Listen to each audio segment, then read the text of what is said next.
Hello, everyone. I'm Kristyn Cathey, guest of ImpactED, the official podcast for Alief ISD. I am beyond excited. And you know, guys, I say I'm excited every single episode, but today we have one of our most impressive alumni from Taylor High School right here with us just to share her journey through the fine arts realm and what she's doing now and sharing some words of wisdom with her amazing community. So I'm going to allow her to introduce herself to you. Hi, my name is Toni Lorene Baker. Hello. I am an Alief Taylor High School alumni and a current contestant on The Voice. Yes, welcome to the show, Toni. We are so excited to have you. Thank you for having me. I'm very excited to be here with y'all today. And look, welcome back home, right? Yes. I mean, you're home right here in Alief, and we are just so excited to have you. We've been cheering you on, and on the show, and we're like, oh my gosh, we have to get her in the seat to be interviewed right here back at home in Alief ISD. So, because you're alumni, tell us a little bit about your journey through our district and growing up. Well, I started bright and early in Alief. I started off at Alumni Elementary School. All right. And then shortly after that, I went on to Budawig Intermediate, where I was taught by my mom, Pamela Baker. Yes. So your mom's an educator. Wonderful. Yes. Just keeping Alief in the family. That's right. Yeah. After Budawig, I went to Albright. And then after Albright, I was at Taylor. Wonderful. Mm-hmm. And you know what's great is that Albright is now Performing Visual Arts Academy. So maybe, you know what, maybe they knew Toni was coming from that school, right? What Greatness. are the odds? They said, let's make it a PVAA because she was right here in this school, right? I think that's how it went, guys. So that's what we're going to do. So wonderful. So tell us about your experience at Taylor. Like, how did you get to this place? When was your first introduction to the fine arts realm? Because from what I have heard, you have a pretty impressive family. Mom sings. I think your mom told me you have a cousin that is, a 5 or 6 time Grammy Award winner. Like, Tell us where all this came from. How did you get into the arts? I'm sure it was from the womb. Absolutely. Okay. Absolutely. Started off really early on. I was probably full-on singing by the age of 4, at least. Grew up in a musical household. Yeah. My brothers and sisters sang as well. So Really? Music was everywhere. I grew right up into it. Yeah. And I was also playing sports when I was sports younger. were you playing? I started off early in gymnastics. I can tell. I can see it. Yeah. I see it in you. Yeah. I did gymnastics for a few years. Okay. And it was kind of like gymnastics along with theater. I did theater camps around Houston when I was growing up and really young, and like summer camps and things like that. And as I got into school, I started doing theater immediately. Okay, yes. Theater was my thing. Yeah. I loved being on stage. I loved performing. I sang in church as well. Of course, there you go. But my main opportunity to sing in school and in Alief was mostly in theater. Really? And then when I got to Alief Taylor, I was in theater immediately. I think for our orientation, when we were still in the 8th grade going into 9th, I met with a theater director and they were doing a production of Cinderella. And as soon as she met me, I think that she knew that she wanted to cast me as Cinderella. And wow. Goodness. My freshman year was very tricky, though, because I was playing volleyball, because I played volleyball in middle school as well. So I went into high school already on the volleyball team, already in practice, and at the same time starting off in the musical, the lead in the musical, freshman year. That's I was probably 13 years old, I think, so very young. Yeah. It was all very new, and it was crazy. I remember being at volleyball, waiting on the games to start, practicing before the games, running down the hall, going to the theater, being in rehearsal for a little bit, warm up with them, and then run back, do the game, and then come back and finish theater rehearsal. Wow. That would be like my day-to-day in school back in the day. But eventually, theater just kind of took over. Yeah. And you have to commit something at some point. You can't do everything for forever, especially not when you're a student. So eventually I just kind of stuck to theater. And I love that. Theater gave me the opportunity to continue singing and stay connected to music because I was always in musicals. And I feel like with me being there and being a student that was interested in theater and interested in singing and doing musicals, there was more opportunities at Taylor for them to do musicals. Once we found other students that could sing as well, it was like, all right, now we're Kindred spirits coming together. Yes, Love absolutely. that. So that's when that really started to blossom, and me performing and being on stage became like a real life thing. Yeah. And I will say going into college, Okay. I wasn't sure that I was going to major in music or theater or anything related. What were you thinking about? I think I applied for psychology. Okay, I don't know if that's all, but maybe it is. I don't know. Honestly, I couldn't even tell you where that came from. I think I didn't know exactly what else I wanted to do. Yeah. Because I wanted to stay connected to the arts in some way, Yes. but I didn't think that it was as realistic at the time. Oh, and okay. I think I also wasn't sure how my parents would feel about it. Well, let's put a pin in that, right? Because if we think about fine arts, right, or traditionally jobs or professions, they don't necessarily think that those are, you know, the ones that are going to garner the most money. And I will say that as a comms major, right? I was mass comm, also did theater in school, in high school, and so on and so forth. And my parents are like, what? You want to go to school like to be on the news? I'm like, yeah, I'm going to be on CNN. I'm going to do all the things. I'm thinking that's what I'm going to do. Yeah. Now realizing you got to start off at the bottom at $19,000 a year, right? Yeah. They're thinking, if I'm not good in math and science, I don't know what else, you know, I'm going to do. So I think, you know, what your parents were thinking is not uncommon, because most people don't understand the opportunities that are available for a person that ventures into the fine arts realm in college. And then, of course, you know, moving on as an adult. They don't see that, like, they, unfortunately, you know, they don't look at this and say, okay, well, doctor, somebody's, you know, going to be performing like a movie, because everybody's not going to be a movie star. Everybody's not going to be a biggest recording star, so on and so forth, not realizing there's so many lucrative opportunities even behind the scenes as a producer and so on and so forth. So I 100% get where you're going. Yeah, I think that my parents, they definitely always supported me in everything that I wanted to do.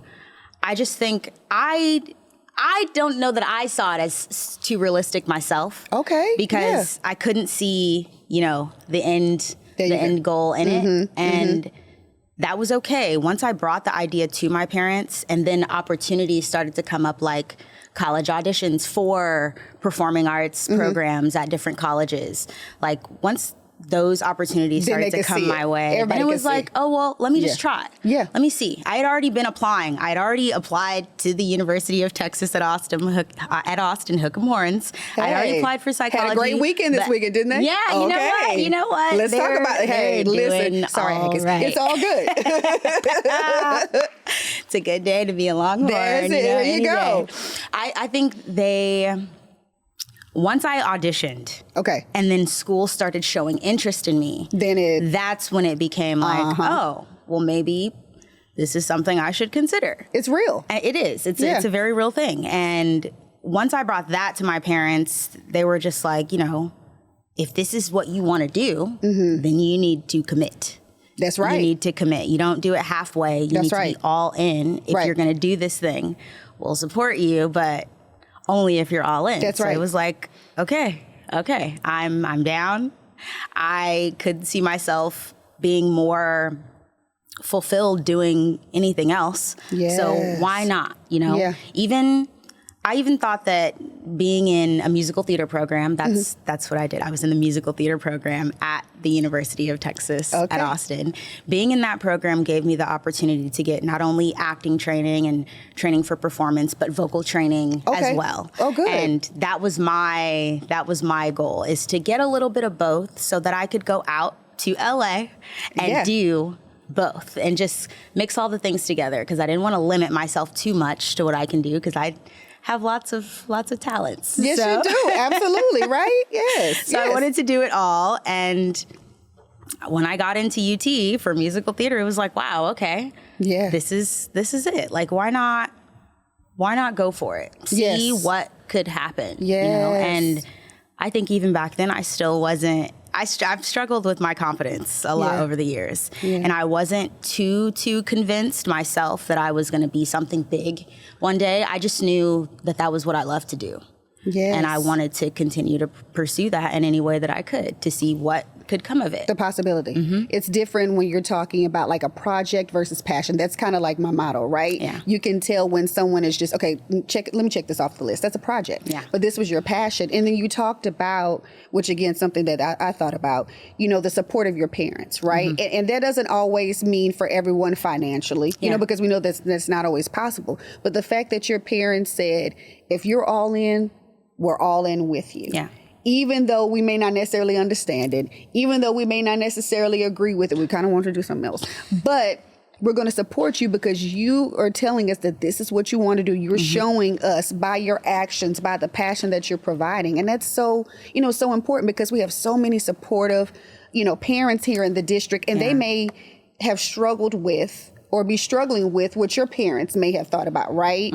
You know, how do I support my child when I don't really understand it, and I may have a different vision for their life? Am I supporting them by telling them what they should do versus let me support them and what they want to do and let them know that if it doesn't pan out, we're going to be here to catch you. Yes. Yeah. Yes. That was my experience. I love that. And I will say, okay, I do think that it is very important, like the whole being committed part, that was a huge piece of the puzzle. Yes. It only worked out because I stayed committed to the thing. And it wasn't something that I ever thought, oh, it's okay if I give up on this thing, because it was all that I did. Like, even now when I think like, what career path would I have had I not gone this route? And I could not tell you. I couldn't tell you. Because you were all in. There was this the only way. And it was what I loved to do. And I felt like, you know,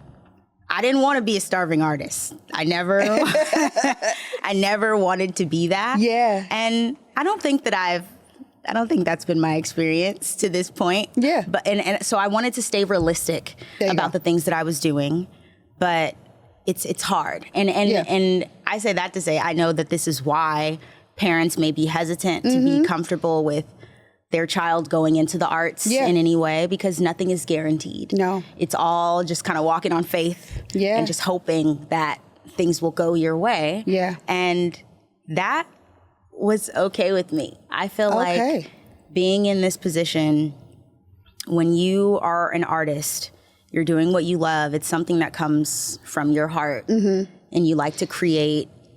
There's only... If this is what you love to do, you have to understand that you're doing it because you love it. You're not doing it for the money. You're not doing it for, honestly, even accolades all the time. If it's what you love to do, then... Because it's not everybody's experience, right? It's an unrealistic expectation because everybody, you know, we love B, she's from Houston, all of that. That can't be the bar for everybody. You know what I mean? Like, and it's no disrespect because whatever is for you, right? But I think that especially since the rise of social media, that people now have more access into other people's lives. So we believe that what we're seeing is factual, and that, oh, well, I could do that, you know, because we tell our kids, so you could do anything. And here's the fact, that's not true, right? Like, as much as I would love to be, you know, I love watching Dr. Pimple Popper, and I believe that in my mind, I probably could do that. I'm not good at math or science. That's just not my ministry. So my parents could not tell me to do that, even though my mom's a microbiologist, right? You know, so I think that reality is that what is for you, as you said. But recognizing that if that's what it is, you have to be like this, like super tunnel vision, and that's all you can focus on, and not look at, okay, I got to be like this person, that, because that's just not everybody's experience. Everybody is not built like that to do that and to take the knockdown, drag out, and the no's. The no's are hard, right? Yeah, the no's are hard. There are going to be a million no's. Yeah. The no's are what make it hard to keep doing the thing. The no's are what make you feel like, oh, if I'm not just like this person, or if I'm not doing exactly what this person is doing, then I can't do it. That's right. Know? Like you said, to be an artist, there are so many different facets that you can, like so many different opportunities, so many things you can do. You can be a producer. You can, I started off, I guess I'm doing the same thing that I started off doing, but I could have gone a different route, you know? Like I could have dove deeper into the voice acting world, and that wasn't what I started off doing, you know? Well, let's talk about that. Okay, because you were on. Okay. I'm just so excited. Just go and tell what show it is because I love it. Go ahead. Go. So you may recognize me, or your children might, from Coco Melon. Oh, yes! Yeah. I am the voice of Cody's mom, and my name on the show is also Toni. Oh, my goodness. And I am the voice of the doctor. Could you imagine? Like Cree Summer's one of my favorite, isn't she amazing? Yes. And Regina King, of course. Now, obviously, that's not what we want to talk about. But I love that. When I was told that, I was like, are you kidding me? My little boy loves some Coco Melon. Yeah. I love that. How was that experience? Honestly, wild. But being an artist, living in LA for the time that I was, it just became this is the life that I'm supposed to be living. These are the types of things that I'm supposed to be doing right now. Yeah. But also, it was perfect because I got to record Coco Melon from home most of the time. Okay. I recorded right in my closet every day. Wow. And I have so many nieces and nephews, and I love kids. Yes. And I wasn't a starving artist. Part-time in LA, I was a nanny. So child care was a big... I can see it. Yeah, I love kids. I love the kids. But it was nice to, be in the house with my kids, be listening to myself singing Coco Melon all day. Yes. And they love it, and I love it. So we're just having a good time together, Yes. I think it was perfect for me. I think I couldn't have seen a better opportunity that was more suited for someone like me. Now, was that your first venture into the professional? Was that your first big professional gig, I guess you could say? Technically, I guess we could say yes. Okay. It was my first successful one. But I will say, in my time in LA and the years prior to that, I started doing Coco Melon during the pandemic. So I was very, very blessed to have that opportunity. Yes, you were. Be working and nobody could go anywhere, so you were already there doing home, it. In the closet recording Coco Melon. Yep. Yeah. It worked out. But prior to Coco Melon, I had booked a few things here and there. I had booked a movie that I didn't make the final cut for in the edit. Uh-oh. And that was technically my first big project. Oh, actually, I'm not telling the truth. My first official gig in LA was while I was still going to school at UT Austin, but living in LA for the semester through a program that they had. Oh, cool. And I got to record background vocals for Jordan Smith, who was a prior winner of The Voice. Wow. And that was my first official gig in Los Angeles. Talk about full circle. Yep. Oh, my goodness. Okay, so from background vocals to Coco Melon, tell us how, and we talked about this, guys, a little bit before the show started. Toni has had experience that, a lot of people, they love to be to venture into this type of vacation. For me, it'll be my first one coming up in a few weeks. Toni, you were on a cruise ship, right? Mm-hmm. Mm-hmm. We're not talking about the Love Boat, right? We're talking about something major. Tell us a little bit about that. I was on a cruise ship for 6 long months. Oh. And I was singing. I was the lead singer of a band. I sang 6 nights a week, did 3 shows a night. Wow. And it was a lot. It was very intense, but I will say, after I got used to, just the flow of things and living on the cruise ship, it became... It was probably the best time that I ever had. Wow. I like to say that my favorite time on that cruise ship, I was traveling the world. I wasn't paying rent. I was eating for free. I love it. I had free vacation. I got to go everywhere. I didn't have any extra duties on the ship. So literally my only job was to do my show every night and have eat fun. all the crab legs. And eat all the crab legs and the shrimp you want. That's right. We went everywhere. We went to Antarctica. I got to bring my mom on board for free. It was a... So what you're saying is you're your mom's favorite child. Continue. Okay, got it. We got to see the penguins together and everything. Wow. Yeah, it was a wonderful experience, but I don't know who exactly I would be as an artist in this moment had I not done that cruise ship. Really? It really, truly prepared me for this opportunity that I have now, being on The Voice. Yeah. I, grew as a performer, as an artist, as a vocalist. Yes. Like having to teach myself how to take care of my voice in order to be solid enough to sing Whitney Houston, Aretha Franklin, Tina Turner, 6 nights a week, 3 times a night. Yeah, because that's intense, right? It's a lot. That's similar to like, I would think, a Vegas show. Like I've gone, I remember seeing one of my favorite artists, Celine Dion, when she had, you remember, she had her Las Vegas residency, right? And I went with my mom. And of course, the most famous song at that time was the Titanic, My Heart Will Go On. And I remember listening to her and I said, this is so odd that she sounds better live than she does on an album, which of course has been perfected by the scenes, by producers, so on and so forth. And I remember she was in the little ship or whatever it was, and it's floating ahead of us. Everybody, like full on, like my dog got hit by a car, tears, and she is singing and belting it out. And I was like, my God. Knowing that she did it, even though it wasn't 3 times a night, but every night or whatever it was, I kept thinking, I don't think there's anything to scoff at, right? Like anything where someone has to use, whether they're singing or dancing or playing or whatever, having to do it multiple times. And then, of course, you're going back, you're reviewing, trying to make sure, like, what can we perfect here and there? And then in your case, you're traveling. And even though you weren't outside performing, we could even thinking about how the elements can impact your voice. You know what I mean? That boat rocking. Really? Okay, don't scare me because I'm going on this cruise. I don't know if I want to go anymore. It's not I'm that nervous. bad. I'm only 7 days. You were 6 months, so obviously. But you can handle it. I'm going to You'll be okay. It's nice to sleep in. When the ship is rocking and you're in the bed, it's nice to take a little But to sing in that and perform. That was a time. We had a ball. Really? Right? When the ship was, when the waves were really bad, and the ship was like, I would literally be on stage in my heels, and my other band members would have to do something like maybe hold an arm, throw an arm out or something, because they thought they might have to catch me because we hit one big wave. Really? And now I'm like tumbling over. It's like when your mom is speeding, you got to put that arm up right there like it's going to do something. Okay, I got you. There you go. Exactly like that. And it was funny because, on the cruise line that I was on, we did long voyages, like 30 days.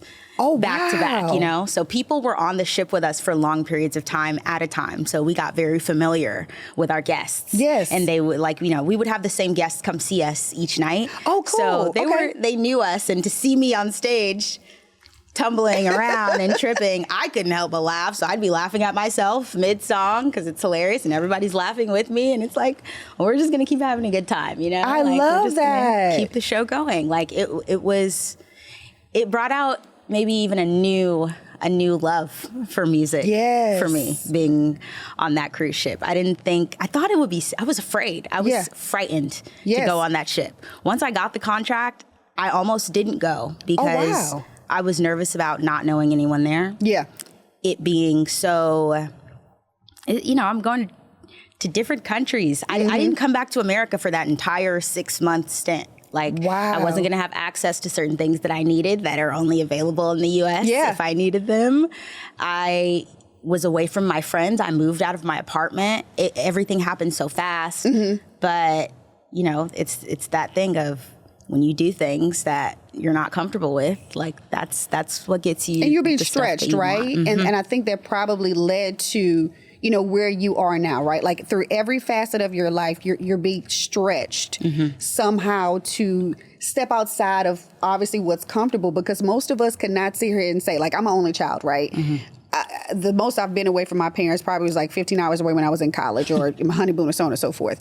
I don't know if at the young age you were, because you're still obviously very young, that I could sit here and say, okay, well, I'm going to sign this contract and be away from my mama and my daddy for 6 months. But again, if that's my passion, you got to step out on faith, right? And do that. So when we talk about stepping out on faith, you also mentioned to me off camera that your journey to The Voice wasn't necessarily linear, right? You had tried out before, right? Yes. Okay, tell us a little bit about that. I had tried out at least twice, maybe even 3 times prior. Okay. When I was a lot younger, when I was still in school. And, I think back then it just wasn't my time. Yeah. I was young. I was not confident in myself. My voice hadn't really matured to where it is now. Okay. I don't think I was singing from a place of passion. Yeah. I think I was singing from a place of liking to sing and knowing that was what I loved to do. But it didn't, like, the two things didn't connect for me. So like what we sound like in the shower. A little minute. When we think we're like, when you're just singing along and you're trying to be cute. You know, that's what I was doing back then. Okay. And I it just wasn't for me. It wasn't the time. But when I got those no's will do a lot. Okay, tell us about that. As long as they don't make you give up. Okay. When I got those no's, I think that just made me feel as though it wasn't for me. And not singing, not music or performing, but just doing singing shows and singing competitions. Okay. I just felt like maybe this is not my lane. Maybe I wouldn't be as successful on a singing competition show. That's not my thing. I should be doing something different, so I won't even worry about it anymore. I won't consider them. I won't, seek out opportunities similar to these. I'm not going to audition for any more. I'm done with it. Okay. I was on the cruise ship. Okay. If I wouldn't have gone on the cruise ship, I wouldn't be here right now. So I'm glad I didn't. So y'all pay attention to that, okay? You know what? I'm going to tell that to when I see the singers on the cruise ship, when I go in a couple weeks, I'm going to say, listen, I was sitting here with Toni Lorene Baker. She's on The Voice. It started all from that cruise ship. So you can do it too. Okay, I'm going to tell them that. Listen, don't be afraid to do the things that scare you. When you do those things, you will get what you want. That is the way that life works. That's for right, us, y'all. That's right. On that cruise ship, singing like I do. And there just so happened to be a casting producer from The Voice that was on the ship. Wow. And he came to see our band that night. Okay. And after the show, he was talking to me and was like, I work on The Voice. You really should consider auditioning. You sound really good. And I was like, I don't know, I'm not that. I did that, been there, done that, not really interested in that thing again. Because ultimately, I think it was really because I didn't love the rejection of it. Yeah, but for sure. I was like, it's not a big deal. And he was like, well, you don't have to do anything extra, actually. I will just come to your shows each night and film you. Oh. And we'll use that as your audition, so you don't have to do anything. Okay. And I was like, okay, if you say, we can just do it, fine. 3 weeks later, he calls me and he's like, okay, so you're going to be on The Voice. And I was like, what? Before I got on that cruise ship, I literally I remember saying to my dad, it's not like I'm going to get on a cruise ship and become a star. Nobody's going to discover me on the cruise ship. What does the Bible say? What the power of life and death is in the tongue, right, Toni? You better watch it. Okay. You spoke it up, girl. Yeah. You know, it was my time. It was your time. This was the time. And getting on The Voice, I'll tell you, walking onto that stage for that blind audition, the nerves that were there, out of this world. But those nerves didn't trump my knowledge of the fact that I would be very embarrassed if I went out on that stage and bombed it. Yeah. You got one shot. You got one chance. This is the one time. You've made it this far. You weren't going to do this, but now you're here. So if you want, you want the world and you want your parents. My parents are there. I don't want them to see me go out and not do what I've been rehearsing this whole time. Because they're like, hey, girl, we've been supporting you all these years. Okay, it better work today. Follow through. Do your part. Yeah. Did my part, and now... Look at that. Oh, my God. We're so excited. And of course, we all have been supporting you from the moment that we knew that you were on the show. And I'm going to tell you that we received, it came from everywhere. Of course, your mom is here in the district, has been here for a very, very long time. So she's very beloved. Of course, you and your family. So when we knew we had somebody, we were like, okay, we got to show our support. We got to be all out. So what can you tell us about how we can support you? You can support me by tuning in on December 8th. December 8th, okay. To NBC. Okay. And watching my playoff round on The Voice. And depending on how that goes, maybe you should download the Voice app. Or consider going to NBC.com if you don't have the ability to download the Voice app. And there may or may not be an opportunity to vote in the future should that become necessary. But you definitely should just watch on December 8th. Yes. This next performance, I put literally my everything into this. My heart and soul. This Watching myself on the show has How is that? been Is it surreal? so surreal. Yeah. It is quite the experience. I am watching myself do something and being there in the moment doing it. It's like, wow. Yeah. I did that. That was me. Like, I had no idea that was something that I was capable of doing. I didn't think that this was for me, but now I'm seeing that it is. Yes. And it's beautiful to get to witness and experience and finally be here, in this moment. Like, I finally made it. All this time, all the no's, all the rejection. Well, that no and rejection got you that nice chain on you. Let's talk about it, though, because tell us about that. My Snoop chain. Yes. I am on Team Snoop. Woo! Go Team Snoop. Yes. Thank you so much, Uncle Snoop, my Uncle Snoop. Listen, being on Team Snoop is probably the best decision that I could have made. After being on the cruise ship, agreeing to audition for the show, getting on the show, next best decision was choosing Team Snoop. I love that. He is the best coach. He is the kindest. He is the most down to earth. Yeah. He is the most generous coach. Every single time that Team Snoop comes on set, we have gifts. He's just that.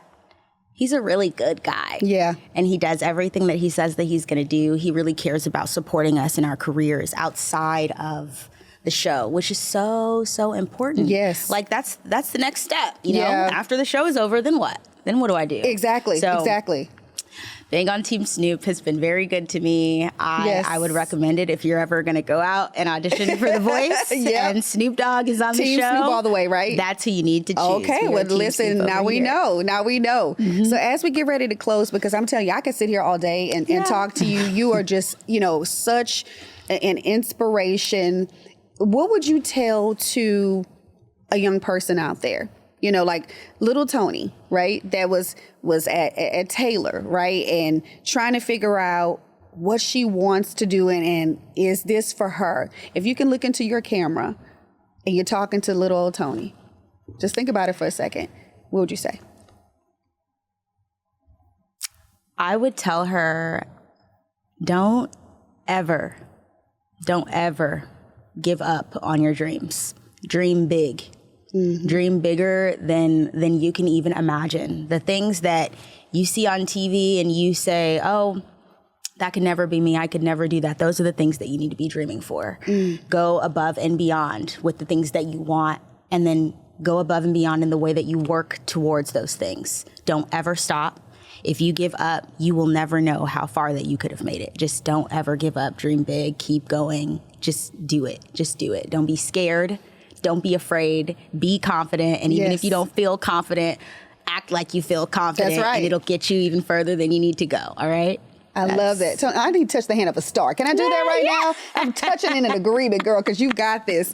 Thank you again so much for coming here. We want to see you back again. We're going to support you all the way. Know that we love you here in Alief ISD. You make us proud all the time. Thanks to Mom. She's over there. Thank you to your family. We are just so, so, so proud of you. You're going to be even bigger than you can imagine. And know that Alief will always be here to catch you and to support you, okay? Mm-hmm. So again, guys, thank you so much for tuning in today. This was just such an impactful, heartfelt, conversation. Please make sure you support Toni. She told you exactly how to do that. We'll always support her. As always, please follow us on Facebook, X, Instagram, YouTube, LinkedIn, all the things. Of course, make sure you visit our website at www.aliefisd.net, and we will see you guys next time. Bye-bye. Bye.